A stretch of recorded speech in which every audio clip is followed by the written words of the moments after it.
Welcome to Benelux Media, your TV and film production company. We produce TV programs such as Take 101 and Show for Africa.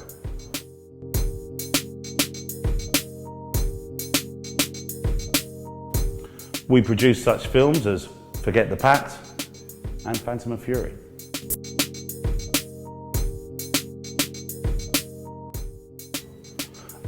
Are you looking to produce documentaries, adverts, trailers, jingles, promos?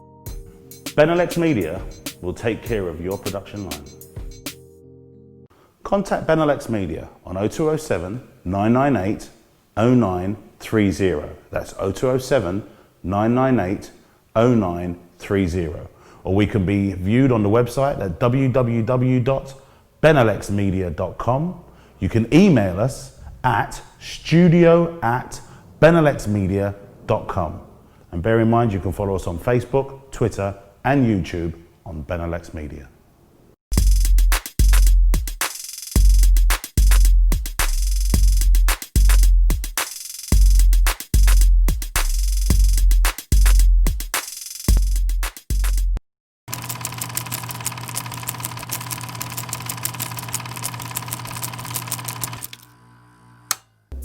On today's show, it's all about how to shoot your film, otherwise known as principal photography.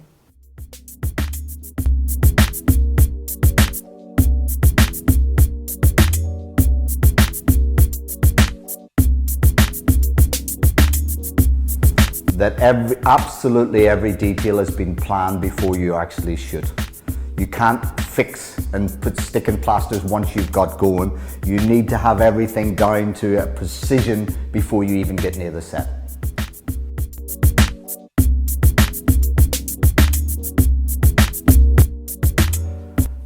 Well, a cinematographer would be one that has more of the vision of the film as an auteur, as a creative person, where the DOP generally can be just a functioning cameraman that the director tells what angles, what he wants and how to do it, where the cinematographer can be much more involved in the creative process of filming. Your script is locked and ready to go, and you are ready to go to principal photography.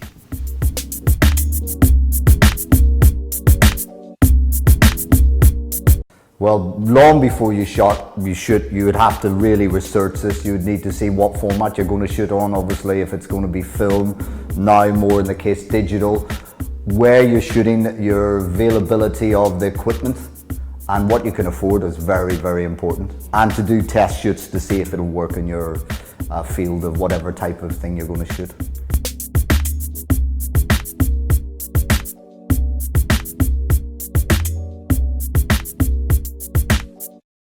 Well, obviously depends how big your cast and crew is. If it's a very big cast and crew, normally you have to work months in advance for see if they're free to shoot, the actors. Obviously your director needs to be on board well in advance. I really recommend the editor should be involved in advance as well. The DOP should be au fait with how you want to shoot the particular style of your film. What are you praying for? Forgiveness. A secret. Always there, grandfather. Always there watching over me. From the past. This gun that you're searching for, does it really exist? An old legend. Here in Romania, we have centuries-old folk tales. Whoever possessed the spear could rule the world. Comes to life. Oh my God, oh my God.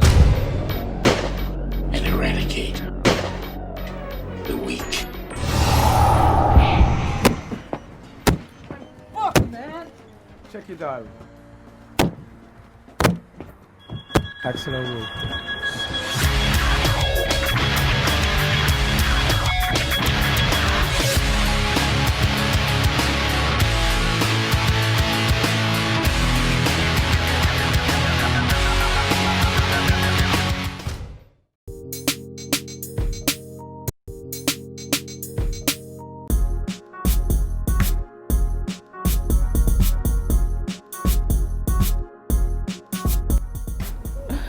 Hi, I'm Adi Alpha, I'm an actress and I worked on the film Forget the Past, which is an M.A. Benson film.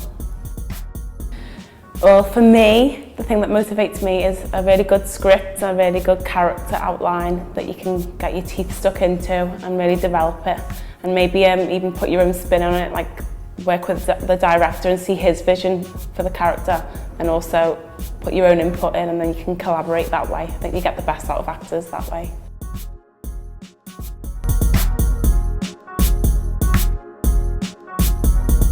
No, no way. No, I've done a lot of work which hasn't been paid or is like low budget, independent stuff. And as long as you've got a really good script, as I said before, you've got a good script, you've got good actors. So I think money comes last. Like if you want to do acting and you love it for the passion of the job, then money is a bonus basically. So yeah, it's not about the money. I think actors add value to the script by seeing their own vision. So for me, if I'll read the character synopsis or read through the script, and I'll try and like imagine how the character would think or how they'd say something, and then I'd sort of speak with the director and say, or the writer, and say how I read it, how I've seen the character is this way. Do you agree, or can I try it this way? And usually they'll agree, or they'll say, yeah, try it. So yeah.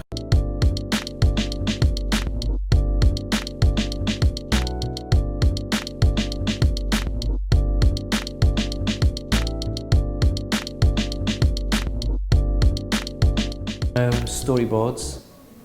I usually sit down with the DP, usually the day before. We'll go through every scene that we're going to shoot on the day and we'll storyboard it together. And then having a storyboard saves so much time. Everybody on the set knows what we're going to shoot. We don't necessarily have to stick to the storyboards. We can change them on the day, but having them there in advance, it just makes everything flow much quicker. We'll sit down and we'll talk about the scene. Could be two characters in the frame. For example, the last shoot we did, we were going to do a fireplace and we didn't have a real fire. It was all green screen, so you had something that creates a flickering light, kind of a something box, can't remember what it's called now. And we talked about the way, should we show the character's profile or a full close-up, and we decided on the profile with the other character in the background, and then we do a focus pull when the second character reveals his line, that kind of thing.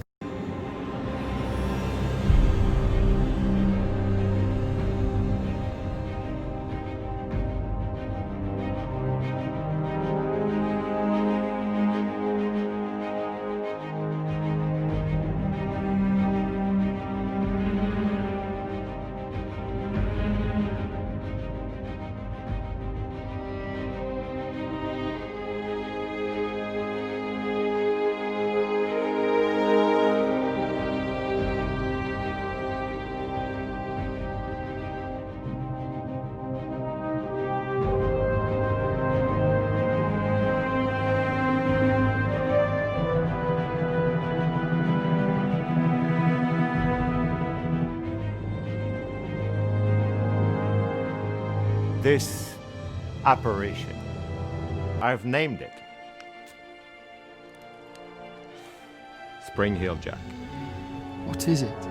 That's why I'm here, to find out. Other people will come looking for you. Dangerous people. These lunatics are dangerous and they're influencing the way you're thinking. Let me help you. He's no good to us dead. They will use you to try to get to him. It seems that you're the key to all of this, Daniel. Currently shot a trailer for, it's a concept trailer for a feature film about a character called Spring Heel Jack. Depending on how you want to look at it, he's an urban myth or an urban legend from the Victorian era.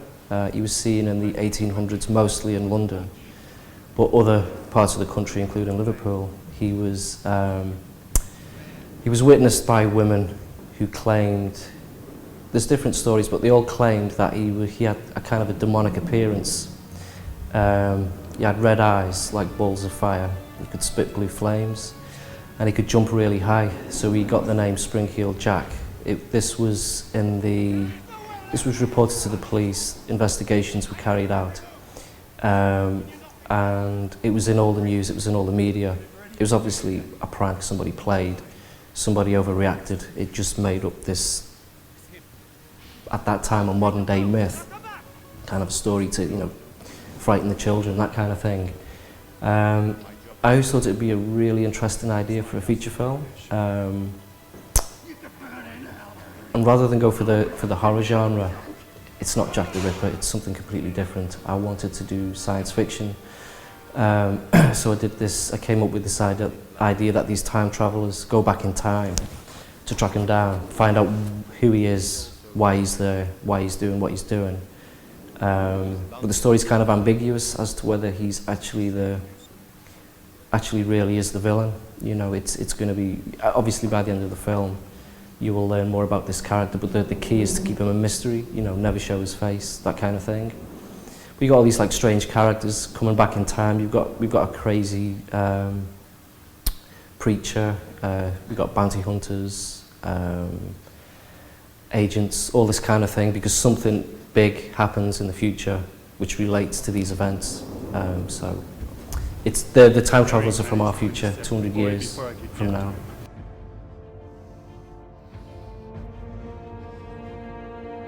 Eliminate him. You're lucky the boy can't remember anything. Because if he could, he would have killed you himself by now. As you may already know, making a film's not rocket science. All it takes is courage and enthusiasm.